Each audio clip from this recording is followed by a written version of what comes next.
Yes. প্রিয় দর্শক, বাংলা প্রভাতে আপনাদের স্বাগতম। দুঃখিত যান্ত্রিক ত্রুটির জন্য আমাদের একটু বিলম্ব হলো। আমাদের বাংলা প্রভাতে আমাদের পাশে রয়েছেন আমাদেরই প্রিয় মুখ। আজ আমরা কথা বলবো এমন একজন ব্যক্তিত্বের সঙ্গে, যিনি একধারে আইনজীবী, সংস্কৃতি ব্যক্তিত্ব, আবৃত্তি শিল্পী। তিনি বিশ্বাস করেন সংস্কৃতি শুধু বিনোদন নয়, একটি জাতির পরিচয়, আত্মপরিচয়, অধিকার রক্ষার হাতিয়ার। আমাদের অতিথি রাশেদা চৌধুরী নীলু। রাশেদা চৌধুরী নীলু, আপনাকে আমাদের স্টুডিওতে স্বাগতম। রাশেদা চৌধুরী নীলু, আপনাকে আমাদের স্টুডিওতে স্বাগতম। আমাদের স্টুডিওতে থাকার জন্য আপনাকে অনেক ধন্যবাদ জানাচ্ছি। কেমন আছেন আপনি? আছি খালেদ, ভালো আছি। আপনার মাধ্যমে আপনার সমস্ত দর্শকদেরও আমি আন্তরিক শুভেচ্ছা এবং ধন্যবাদ জানাচ্ছি। আর আপনার এই অনুষ্ঠানের মাধ্যমে আমি আপনাকে বিশেষ ধন্যবাদ জানাতে চাই আপনার অনুষ্ঠানে আমাকে আমন্ত্রণ জানানোর জন্য। অনেক অনেক ধন্যবাদ আপনাকে, আপনার গুরুত্বপূর্ণ সময় আমাদের জন্য দিয়েছেন।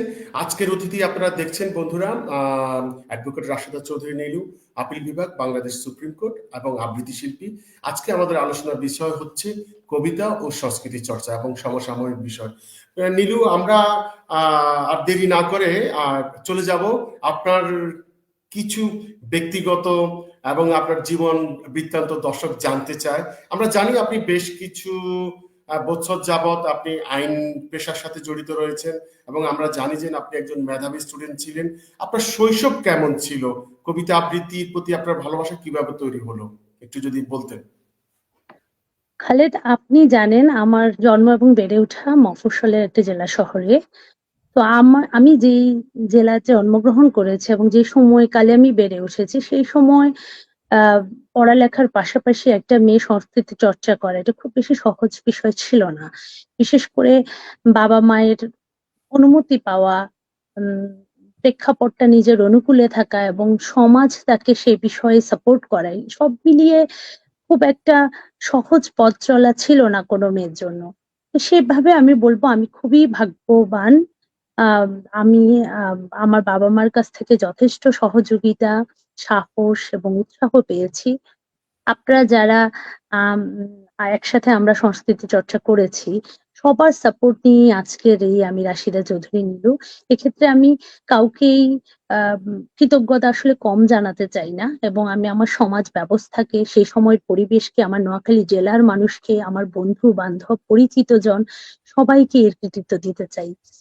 এবং জি। ছোটবেলা থেকেই আমি যেহেতু আবৃত্তি চর্চা করি, আবৃত্তির প্রতি ভালোবাসা বা কবিতার প্রতি আমার যে প্রেম সেটা কিন্তু সেই ছোটবেলা থেকেই। আপনার প্রথম আবৃত্তির অভিজ্ঞতা কেমন ছিল, সেই মুহূর্ত যদি তরুণদের সঙ্গে একটু শেয়ার করতেন। আসলে আম উম অবশ্যই আমার প্রতিটা সময়, সে সময়ের প্রতিটা মুহূর্তই আমার স্মৃতিপটে খুবই উজ্জ্বল হয়ে জ্বলজ্বল করছে। আমি ছোটবেলা থেকেই আবৃত্তি অঙ্গনে আম খুব সরব উপস্থিতি আমার ছিল। আ আমার কবিতার প্রতি ভালোবাসা মূলত হচ্ছে আমি নোয়াখালীতে বেড়ে ওঠার পরও শুদ্ধ উচ্চারণে কথা বলা, প্রমিত বাংলায় কথা বলার প্রতি আমার বিশেষ একটা ভালো লাগা কাজ করত। সেই ভালো লাগা থেকেই আমি বিতার্কিক হয়ে ওঠা, আমি আবৃত্তি শিল্পী হয়ে ওঠার চেষ্টা করা এবং সেই সুযোগ বা সেই সুবিধা আমি আমার পেশাগত আ বিষয়েও বেশ উপভোগ করছি। আমার যে মাইক্রোফোন ফোবিয়া এবং স্টেজ ফোবিয়া এগুলো আ না থাকার কারণে আমি এখনো সাবলীল ভাষায় আমার সাবমিশন রাখতে পারি। আমি আমার যুক্তিতর্ক উপস্থাপন করতে পারি।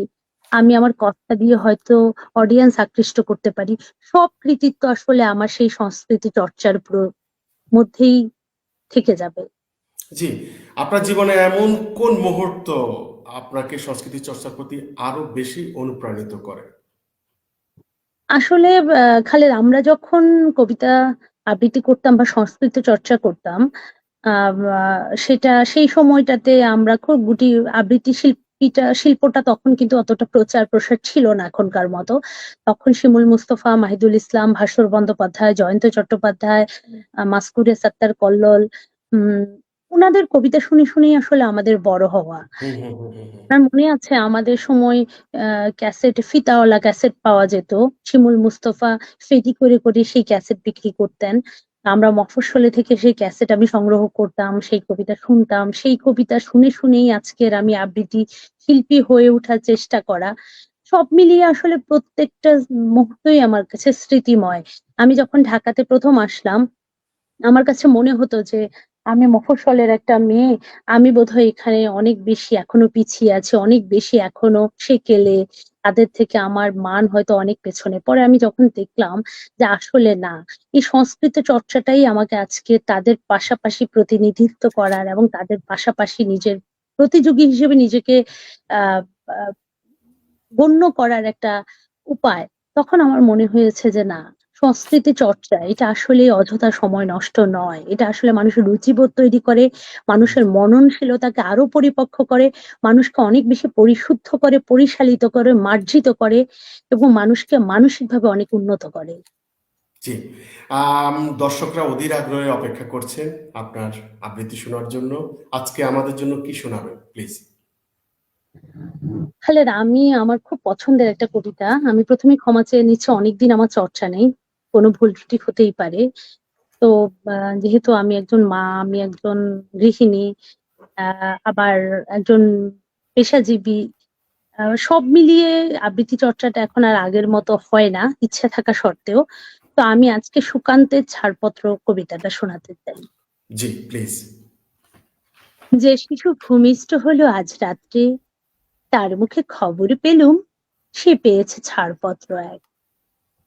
নতুন বিশ্বের দ্বারে তাই ব্যক্ত করে অধিকার, জন্ম মাত্র সুতীব্র চিৎকারে খর্বদেহ নিঃসহায়। তবু তার মুষ্টিবদ্ধ হাত উত্তোলিত উদ্ভাসিত কি এক দুর্বোধ্য প্রতিজ্ঞায়। সে ভাষা বোঝে না কেউ, কেউ হাসে, কেউ করে মৃদু তিরস্কার। আমি কিন্তু মনে মনেই বুঝেছি সে ভাষা। পেয়েছি নতুন চিঠি আসন্ন যুগের, পরিচয় পত্র পরিভূমিষ্ঠ শিশুর অস্পষ্ট কুয়াশা ভরা চোখে। এসেছে নতুন শিশু, তাকে ছেড়ে দিতে হবে স্থান, জীর্ণ পৃথিবীতে ব্যর্থ, মৃত আর ধ্বংসস্তূপ পিঠে। চলে যেতে হবে আমাদের, চলে যাব। তবু আজ যতক্ষণ দেহে আছে প্রাণ, প্রাণপণে পৃথিবীর সরাবো জঞ্জাল। এ বিশ্বকে, এ শিশুর বাসযোগ্য করে যাব আমি। নবজাতকের কাছে এ আমার দৃঢ় অঙ্গীকার। অবশেষে সব কাজ সেরে আমার দেহের রক্তে নতুন শিশুকে করে যাব আশীর্বাদ। তারপর হব ইতিহাস। অনেক অনেক ধন্যবাদ রাশেদা চৌধুরী নীলু। প্রিয় দর্শক, আপনারা দেখছেন বাংলা প্রভাতের আজকের আয়োজন। বিশেষ সাক্ষাৎকার রয়েছেন অ্যাডভোকেট রাশেদা চৌধুরী নীলু, আপিল বিভাগ, বাংলাদেশ সুপ্রিম কোর্টের একজন আবৃত্তি শিল্পী, একজন সংস্কৃতি ব্যক্তিত্ব। আম, ঠিক আগের মতোই যেভাবে শুনেছিলাম অনেক আগেই, একটুও পরিবর্তন হয়নি। খুবই ভালো লেগেছে, আবেগে আপ্লুত হয়ে গেলাম। দর্শক, আপনারাও আপনাদের অনুভূতি কমেন্ট বক্সে জানাবেন। একটা সময় ছিল নীলু, যখন কবিতা মানে ছিল প্রতিবাদ, দর্শন মানে ছিল সমাজের সত্য উন্মোচন। এখন কি আমরা শুধু বিনোদনের জন্য আবৃত্তি করি, নাকি এর গভীরতা এখনো আছে আপনি মনে করেন? আসলে খালেদ, মানুষের ভালো লাগা এবং ভালোবাসার যে কোনো জিনিসই কিন্তু বিনোদন। ভালো লাগা এবং ভালোবাসা যদি না থাকতো, মানুষ কখনোই সেটাকে বিনোদন হিসেবে গ্রহণ করতো না। কিন্তু মানুষের যেই সংস্কৃতি চর্চাটা, এটা যে শুধুমাত্র বিনোদন, এটা আমি বিশ্বাস করি না। সংস্কৃতি মানুষকে রুচিবোধ তৈরি করে, উন্নত করে, মানসিকভাবে পরিশুদ্ধ করে, মানসিকভাবে অনেক উদার করে। দেখেন খালেদ, এখন বর্তমান বাংলাদেশ অর্থাৎ আমার প্রাণের জন্মভূমিতে যে ধরনের বিশৃঙ্খলা, ধর্ষণ, অসুস্থ একটা পরিবেশ বিরাজ করছে, আমি একদম হলফ করে বলতে পারি, যদি কোনো মানুষ সংস্কৃতি প্রেমী হয়, দেশপ্রেম তার মধ্যে থাকে, সে যদি প্রকৃত প্রেমী হয়, সে কখনো কোনো অপরাধ করতে পারে না। তার মনোজগতে কখনো কোনো অপরাধ বেড়ে উঠতে পারে না। কারণ সংস্কৃতি এবং অপরাধ কখনোই পাশাপাশি চলতে পারে না। আমার মতে, যদি একটা মানুষ মানসিকভাবে উন্নত হতে হয়, যদি আসলেই সুস্থ চিন্তার, সুস্থ চেতনার হতে হয়, সংস্কৃতি চর্চা তাকে অনেক বেশি সহযোগিতা করবে এবং আমাদের এই শুদ্ধ সমাজকে বিনির্মাণের জন্য সংস্কৃত চর্চার কোনো বিকল্প কিছু হতে পারে না। রাজনৈতিক ও সংস্কৃতি চর্চা এর মধ্যে তরুণদের চিন্তাশীল বিকাশ কি সম্ভব? কিন্তু আমরা কি তরুণদের সেই সুযোগ দিতে পারছি? আপনি কি মনে করেন? আসলে খালেদ, একটা স্বল্পোন্নত দেশ হিসেবে আমাদের অনেক সীমাবদ্ধতা আছে, এটা আমরা বুঝি। কিন্তু এটার অর্থ এই নয় যে মনের কোনো সীমাবদ্ধতা মানুষের থাকা উচিত বা আছে। রাজনৈতিক বা রাজনৈতিক চর্চা এটা সম্পূর্ণ ভিন্ন জিনিস। এটা প্রত্যেকটা মানুষকে যে প্রলুব্ধ করতে পারবে, যে যেভাবে আকৃষ্ট করতে পারবে, মানুষ তার নীতিটা গ্রহণ করবে। এটা সম্পূর্ণ আমি ভিন্ন ধারার। এটা মানুষ টু মানুষ ভ্যারি করে। কিন্তু সংস্কৃতি চর্চা, সেটা আপনি যে দলেরই হন না কেন, আপনার ভিতর দেশপ্রেম জাগ্রত করতে হলে আপনাকে সংস্কৃতি চর্চা থাকতেই হবে। আর আপনার মধ্যে যদি দেশপ্রেম থাকে, তাহলে সেই দেশপ্রেম কাজে লাগিয়ে আপনি রাজনীতির মাধ্যমে আপনার দেশকে উন্নত করতে পারবেন। একটা জিনিস আরেকটা জিনিসের সাথে একেবারেই অঙ্গাঙ্গিভাবে জড়িত। কোনোটাকে ছোট করে দেখার কোনো অবকাশ নেই। আমরা যদি ইতিহাস দেখি তাহলে আমরা দেখতে পাই আগে কিন্তু সংস্কৃতি চর্চার মধ্যে দিয়ে বড় বড় আন্দোলনগুলো গড়ে উঠেছিল। আজকে আমরা সেটা দেখতে পাচ্ছি না। আপনি কি মনে করছেন?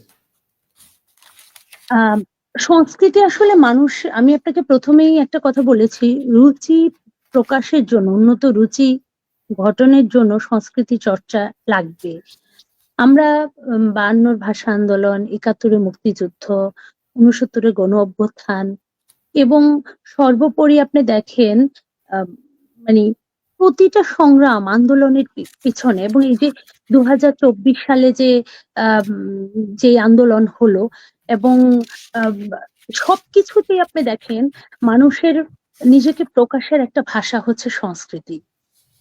আপনি যেভাবেই নিজেকে প্রকাশ করেন না কেন, আপনার এই সংস্কৃতি কিন্তু আপনার সাথে একেবারেই অঙ্গাঙ্গিভাবে জড়িত। আপনি যেই ধর্মেরই হন না কেন, আপনি যেই দলেরই হন না কেন, এবং আপনি যে জাতি গোষ্ঠীর হন না কেন, আপনার সংস্কৃতি চর্চা, সংস্কৃতির যে প্রকাশ, এটা কিন্তু আপনার উন্নত রুচি বহন করবে। দেখেন, আমি একবার একটা বইতে পড়েছি, যদি আপনি কোনো দেশের কোনো নতুন জায়গায় যান, সেটাকে বুঝতে হলে আপনাকে দুটো জায়গায় যেতে হবে। এক হচ্ছে যে সেখানকার বাজারে যেতে হবে এবং সেখানকার বইয়ের দোকানে যেতে হবে। বাজারে কেন যেতে হবে? সেখানে গেলে আপনি বুঝতে পারবেন এখানকার মানুষজনের খাদ্যাভ্যাস কি, মানুষ কোন জিনিসটা বেশি কেনে, কোন জিনিসটা বেশি খায়। আর বইয়ের দোকানে গেলে বুঝতে পারবেন আপনি এখানকার মানুষ কোন কেন্দ্রিক, কি জাতীয় বই বেশি পড়ে। এই ঠিক দুইটা জিনিস ঠিক আপনাকে ধরেই একটু আপনি থামাবো। বুঝতে পারবেন ঠিক আপনাকে একটু সেখানকার। থামাবো। আপনাকে একটু থামাবো। ঠিক এই জায়গাতে আসতে চাচ্ছিলাম যে রুচিশীলতার যে দুর্ভিক্ষ, সেটা থেকে বের হয়ে আসার জন্য উপায় কি? আমাদের যে রুচির দুর্ভিক্ষ আমরা দেখছি। আপনার মধ্যে আসলে মানব প্রেম, মানবিকতা বোধ, আপনার সংস্কৃতি, নিজের সংস্কৃতিকে ভালোবাসতে হবে। আপনি আপনার সংস্কৃতিকে ভুলে গিয়ে যদি বিদেশি সংস্কৃতিকে অনুকরণ করেন, এটার সবচেয়ে বড় এক্সাম্পল আমরা মাইকেল মধুসূদন দত্ত থেকে পাই। উনি যখন অন্য ভাষায় কবিতা রচনা করা শুরু করেছে, সেখান থেকে একদম অর্ধেক জীবনে ফেল করে এসে যখন নিজের ভাষায় আবার বাংলা ভাষায় কবিতা রচনা শুরু করে উনি খ্যাতি যশ পেয়েছে, তখন আহ, তিনি বলে বুঝেছে যে নিজের সংস্কৃতি ছাড়া মানুষের আত্মপরিচয়ের আর কোনো জায়গা নেই। তো বারংবার আমরা এই ভুলগুলো করি। আমরা বারংবার নিজেদের চেতনা, ঐতিহ্য, নিজেদের ইতিহাস, নিজেদের সংস্কৃতি ভুলে অন্য কোথাও আকৃষ্ট হওয়ার চেষ্টা করি, এবং বারবারই ভুল করে আমরা আবার ফিরে আসি। জি, অনেক ভালো লাগলো। অনেক গুরুত্বপূর্ণ তথ্য কথা আপনার কাছ থেকে শুনতে পাচ্ছি। আমাদের তরুণরা নিশ্চয়ই উদ্বুদ্ধ হবে আপনাকে দেখে। আমরা ফিরে যাব আবারও দর্শকের অনুরোধে কবিতা চর্চায়। যদি আমাদেরকে কি আবৃত্তি শোনাবেন এখন? আজকে 7ই মার্চ আমাদের বাঙালি জাতির একটা বিশেষ ঐতিহ্যবাহী দিন। আমি নির্মলেন্দ্রের গুণের কবিতা স্বাধীনতা, এই শব্দটি কিভাবে আমাদের হলো, এই কবিতাটা একটু পড়তে চাই। জি। একটি কবিতা লেখা হবে, তার জন্য অপেক্ষার উত্তেজনা নিয়ে লক্ষ লক্ষ উন্মত্ত অধীর ব্যাকুল বিদ্রোহী শ্রোতা বসে আছে। ভোর থেকে জনসমুদ্রের উদ্যান সৈকতে কখন আসবে কবি? এই শিশু পার্ক সেদিন ছিল না, এই বৃক্ষে ফুলে শোভিত উদ্যান সেদিন ছিল না, এই তন্দ্রাচ্ছন্ন বিবর্ণ বিকেল সেদিন ছিল না। তাহলে কেমন ছিল সেদিনের সেই বিকেল বেলাটি? তাহলে কেমন ছিল শিশু পার্কে, বেঞ্চে, বৃক্ষে, ফুলের বাগানে ঠেকে দেয়া এই ঢাকার হৃদয় মাঠখানি? জানি সেদিনের সব স্মৃতি মুছে দিতে হয়েছে উদ্যত কালো হাত। তাই দেখি কবিহীন এই বিমুখ প্রান্তরে আজ কবির বিরুদ্ধে কবি, মাঠের বিরুদ্ধে মাঠ, বিকেলের বিরুদ্ধে বিকেল, উদ্যানের বিরুদ্ধে উদ্যান, মার্চের বিরুদ্ধে মার্চ। হে অনাগত শিশু, হে আগামী দিনের কবি, শিশু পার্কের রঙিন দোলনায় দোল খেতে খেতে তুমি একদিন সব জানতে পারবে। আমি তোমাদের কথা ভেবে লিখে রেখে যাচ্ছি সেই শ্রেষ্ঠ বিকেলের গল্প। সেই উদ্যানের রূপ ছিল ভিন্নতর। না পার্ক, না ফুলের বাগান, এসবের কিছুই ছিল না। শুধু একখণ্ড অখণ্ড আকাশ যেরকম, সেরকম দিগন্ত প্লাবিত ধুধু মাঠ ছিল দুর্বাদলে ঢাকা, সবুজে সবুজময়। আমাদের স্বাধীনতা, প্রিয় প্রাণের সবুজ এসে মিশেছিল এই ধুধু মাঠের সবুজে। কপালে কবজিতে লাল সাদু বেঁধে এই মাঠে ছুটে এসেছিল কারখানা থেকে লোহার শ্রমিক, লাঙ্গলে জোয়াল কাঁধে এসেছিল ঝাঁক বেঁধে উলঙ্গ কৃষক, পুলিশের অস্ত্র কেড়ে নিয়ে এসেছিল প্রদীপ্ত যুবক। হাতের মুঠোয় মৃত্যু, চোখে স্বপ্ন নিয়ে এসেছিল মধ্যবিত্ত, নিম্ন মধ্যবিত্ত, করুণ, কেরানি, নারী, বৃদ্ধা, বেশ্যা ভবঘুরে। আর তোমাদের মতো শিশু পাতা কুড়ানিরা দল বেঁধে একটি কবিতা পড়া হবে। তার জন্য কি ব্যাকুল প্রতীক্ষা মানুষের! কখন আসবে কবি, কখন আসবে কবি? শত বছরের শত সংগ্রাম শেষে রবীন্দ্রনাথের মতো দৃপ্ত পায়ে হেঁটে অতঃপর কবি এসে জনতার মঞ্চে দাঁড়ালেন। তখন পলকে দারুণ ঝলকে তরিতে উঠিল জল, হৃদয়ে লাগিল দোলা, জনসমুদ্রে জাগিল জোয়ার, সকল দুয়ার খোলা। কে রোধে তাহার বজ্র কণ্ঠবাণী? গণসূর্যের মঞ্চ কাঁপিয়ে কবি শোনালেন তার অমর কবিতা খানি। এবারের সংগ্রাম আমাদের মুক্তির সংগ্রাম, এবারের সংগ্রাম স্বাধীনতার সংগ্রাম। সেই থেকে সেই থেকে স্বাধীনতা শব্দটি আমাদের। বেশ ভালো লাগলো। অনেক ধন্যবাদ আপনাকে। জাতির সেই বীর সন্তানদের গভীরভাবে শ্রদ্ধা করি। বিশেষভাবে জাতির জনক বঙ্গবন্ধু শেখ মুজিবুর রহমানের আজকের ঐতিহাসিক ৭ই মার্চ আমরা তার আত্মার মাগফিরাত কামনা করি। আমাদের দেশ রাজনৈতিকভাবে একটি ক্লান্তিলগ্ন বলবো যাচ্ছে। তো আমি রাশেদা চৌধুরী নীলু আপনার কাছে ফিরে আসব যে ২৬শে মার্চ আমাদের জন্য কি শুধু একটি দিন নয়, একটি চেতনা। আপনি কি মনে করেন, তরুণ প্রজন্ম কি সেই চেতনাকে ধারণ করে? আসলে খালেদ, ইতিহাস কখনো খুব নির্মম, কখনো খুব উজ্জ্বল। চেতনা ধারণ করা, বহন করা যারা করবে এবং যারা হচ্ছে পূর্বসূরি, সবারই দায়িত্ব থাকে।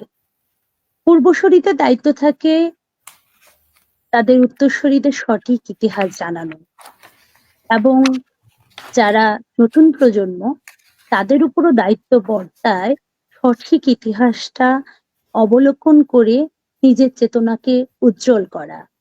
যদি কখনো কোনো ইতিহাস কেউ যদি ভুল শিক্ষা দেয় এবং ভুল শিক্ষা কেউ নেয়, দুজনেই আমি বলবো দুর্ভাগা। কারণ এক্ষেত্রে আহ আমরা যারা শিখিয়েছে এবং যারা শিখছে দুপক্ষই কিন্তু সেখানে হচ্ছে ফেল করবে, দুপক্ষই কিন্তু নিজেরাই ক্ষতিগ্রস্ত হবে। ইতিহাস কখনোই ক্ষতিগ্রস্ত হয় না, ইতিহাস সবসময় উজ্জ্বল, ইতিহাস সবসময় খুব জল করে জ্বলে। জি চেতনাকে ধারণ করা যেমন জানতে হয়, ধারণ করাতেও জানতে হয়। জি, অনেক সুন্দর লাগলো আপনার কথাগুলো। নিশ্চয়ই তরুণ প্রজন্ম শুনছে এবং তারা উদ্বুদ্ধ হবে। আমি একটু আইন প্রসঙ্গে চলে আসব। আইন হাতে তুলে নেওয়ার সংস্কৃতি কি বিচার ব্যবস্থার প্রতি মানুষের অবিশ্বাসের ফল, নাকি এটি অন্য কোনো সামাজিক ব্যাধির প্রতিফলন বলে আপনি মনে করছেন? আহ আমি আমার পূর্বের উত্তরটা এক্ষেত্রেও দিতে চাই। আমরা যারা বিচার প্রার্থী এবং যারা বিচারক, হুম হুম হুম। যদি বিচার প্রার্থীরা সঠিক বিচার না পায়, এই দায় কিন্তু বিচারকদের উপরও বর্তায়। এবং বিচার প্রার্থীরা যদি বিচারকদের থেকে সঠিক বিচারটা আহ, গ্রহণ করে আদায় করে না নিতে পারে, এই দায় কিন্তু সমাজের সবাইকেই নিতে হবে।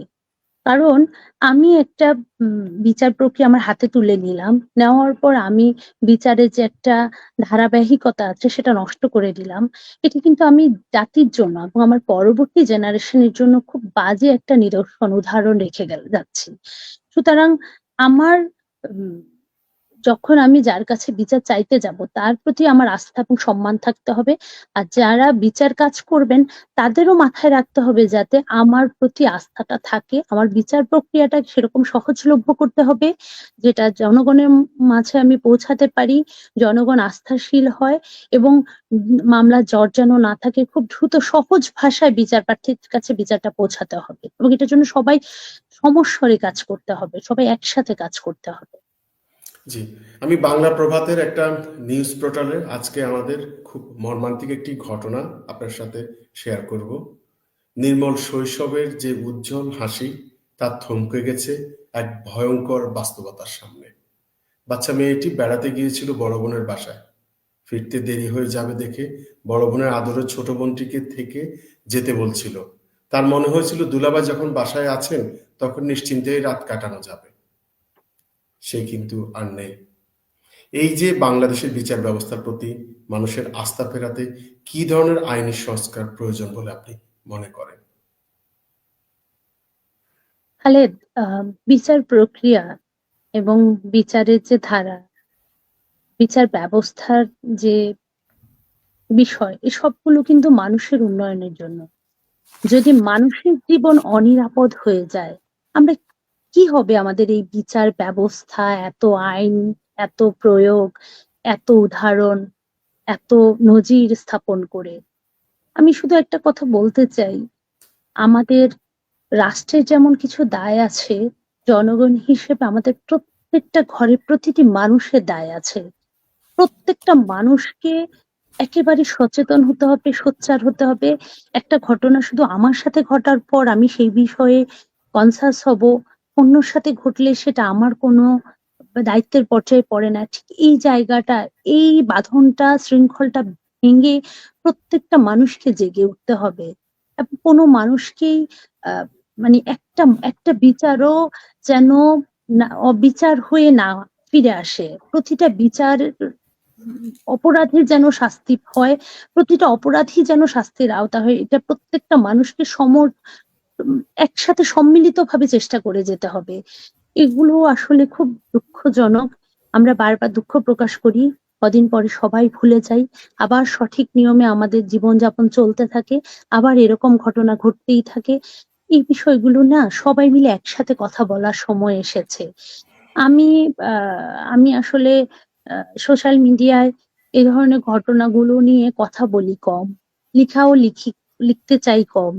কারণ আমার তখন নিজেকে খুব অপরাধী মনে হয় যে আমার দায় কি আমি শুধু 2 লাইন লিখেই শেষ করে দিব? আমি আপনি জানেন যে আমাদের নোয়াখালী লক্ষ্মীপুরে হীরামণি হত্যা আহ, মামলায় আমি খুব অগ্রণী ভূমিকায় ছিলাম। আমাদের একলাশপুরে গৃহবধূ ধর্ষিতা হয়ে ভিডিও প্রচার, ওই মামলাটাতেও আমি হাইকোর্টে খুবই প্রথম সারিতে ছিলাম। এবং আমি আহ, আমি প্রফেশনালি একটা জিনিস খুব মেনটেন করি। আমি 9-1 অর্থাৎ ধর্ষণের মামলায় আমি কোনো আইনজীবী হিসেবে আসামির পক্ষে কখনো দাঁড়াই না। এটা আমি জানি একজন আইনজীবীর প্রতিটা মামলা করা অধিকার এবং একজন আসামির সব মামলায় আইন সহযোগিতা পাওয়া এটাও তার রাইটস। কিন্তু আমি মাদক এবং 9-1 এর মামলা একদম শুরু থেকেই আমার প্রফেশনের শুরু থেকে আমি এই ২ টা মামলা কখনোই করি না।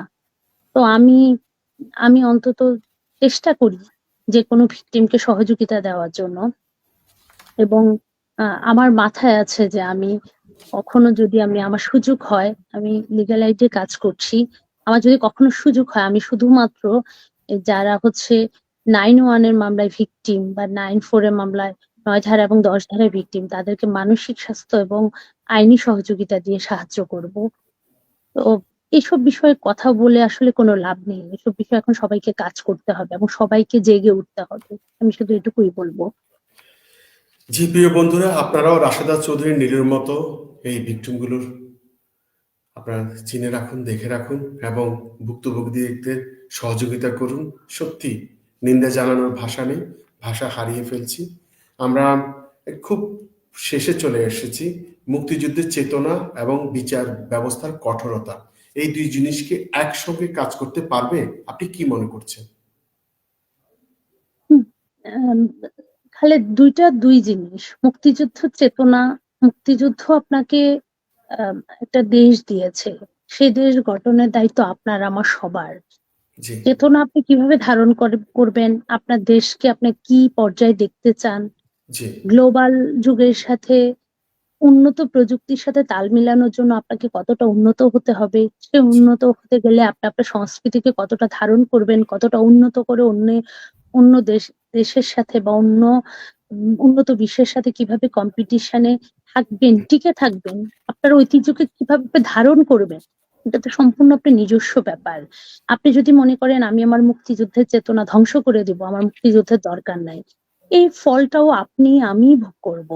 যে হ্যাঁ, যেরকম চিন্তা করবে সে সেরকম ফল পাবে। এখানে এক্স্যাক্টলি। কেউ কাউকে চেতনা শেখানোর, চেতনা মাখানোর কিছু নাই। এখানে প্রত্যেকটা মানুষ এখন বোঝে কি তার জন্য মঙ্গলজনক, কে তার জন্য উম সবচেয়ে ভালো, তাকে কি করতে হবে, আরো উন্নত করতে হলে আরো কত কি করতে হবে। এটা কিন্তু আমাদের নতুন প্রজন্ম আপনার আমার চাইতে আরো অনেক ভালো বোঝে। নতুন প্রজন্মকে ভুল বোঝানোর বা না বোঝে না এটা ভাবার কোনো কারণ নাই। তারা জানে কি তাদের জন্য তারা করবে, কতটুকু করবে। তারা যদি চায় তারা তাদেরকে ধ্বংস করবে। সেই ফলটাও তারাই ভোগ করবে। তারা যদি চায় তারা তাদেরকে উন্নত করবে, সেটাও করবে। সেই সুফলটাও তারাই ভোগ করবে।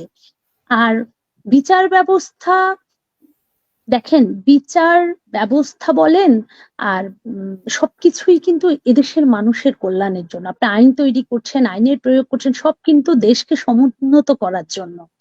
তো আপনি উন্নত বিশ্বে দেখেন, আপনি যতটা নিয়ম নীতি নিয়ম ভাবে চলবেন, যে জাতি যত নিয়মের মধ্যে থাকবে সে জাতি তত সভ্য জাতি। অসভ্য লোকের জন্যই যত আইন করতে হয়। সভ্য জাতি নিয়ম মেনেই চলে। তো সুতরাং আপনার প্রয়োজনেই আপনি সঠিক বিচার ব্যবস্থা তৈরি করবেন। আপনার প্রয়োজনেই আপনি আপনার দেশকে ভেঙে চুরে সাজিয়ে ফেলবেন। আপনি দেখেন জাপান যখন ধ্বংস হয়েছিল, আজকে ধ্বংসস্তূপ থেকে জাপান কত উন্নত। সিঙ্গাপুর সম্পূর্ণ নতুন করে নিজেদেরকে তৈরি করে নিয়েছে। আপনি এরকম আরো অনেক এক্সাম্পল পাবেন। বাংলাদেশের নতুন প্রজন্ম তারা অনেক বেশি মেধাবী, অনেক বেশি বুদ্ধিমান, অনেক বেশি ডাইনামিক। আমাদের দেশে এখন অনেক উদ্ভাবন হচ্ছে, অনেক গবেষণা হচ্ছে। বাচ্চারা এখন অনেক বেশি মেধাবী। আপনি কাউকে ছোট করে তারা বোঝে না ভাবার কোনো অবকাশ নেই। আপনারা অপেক্ষা করেন, দেখবেন আমাদের নতুন প্রজন্ম ঠিকই তাদের জন্য ভালোটাই করবে। অনেক অনেক ধন্যবাদ। আমরা চলে আসছি অনুষ্ঠানের একদম শেষ প্রান্তে। আমি শুধু একটি কথাই বলবো যে আমাদের তরুণ প্রজন্মর জন্য একটি বার্তা দেন, তারা কিভাবে সংস্কৃতি ও আইনের প্রতি শ্রদ্ধাশীল হবে। তরুণ প্রজন্মর জন্য আসলে বার্তা দেওয়ার মতো তরুণ প্রজন্ম আহ, তারা অনেক মেধাবী। আমি তাদেরকে বলবো নিজেকে ভালোবাসুন প্রথম, নিজের দেশকে ভালোবাসুন। আহ নিজের দেশকে উন্নত করার জন্য যা যা যা কিছু কল্যাণকর সবই আপনারা করুন। আহ নিজেদেরকে উন্নত করার জন্য যা কিছু করা দরকার একেবারে মন প্রাণ খুলে করুন।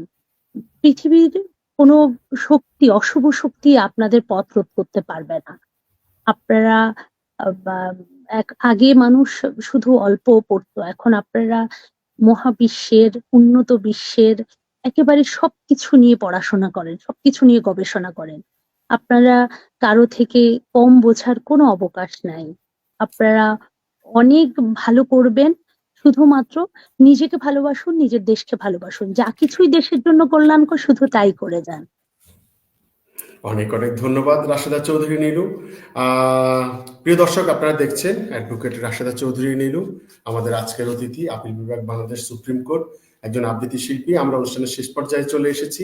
শেষ আবৃত্তি আমাদের জন্য, আমাদের দর্শকদের জন্য।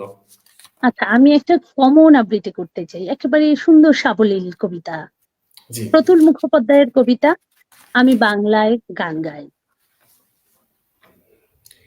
আমি বাংলায় গান গাই, আমি বাংলার গান গাই। আমি আমার আমিকে চিরদিন এই বাংলায় খুঁজে পাই।